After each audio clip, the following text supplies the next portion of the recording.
what is the story behind your why? Well, I usually have this phrase that I tell my staff whenever we're working on a project, we need to get recentered on something. And fundamentally, when I'm offboarding it from a sales perspective to the production team, I always say, in order to tell a really good story, you have to fall in love with our customer's customer. And what that really means is who we're really creating this video for is not really the client, even though they're the ones kind of, funding the project.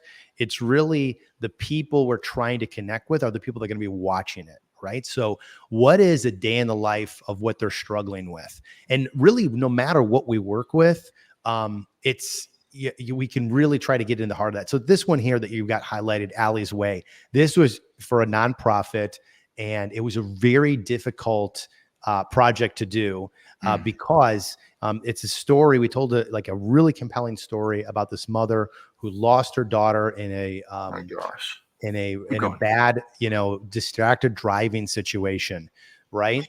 And foundationally, we created it because she was dedicated her life to kind of presenting this information at different forums and events and really trying to drive change with legislation. And it was so hard for her to tell the story every time she'd get on stage.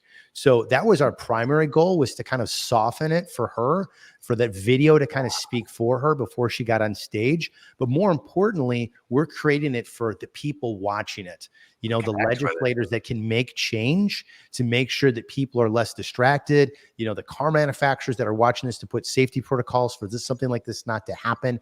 How can that story impact them and drive change in their life?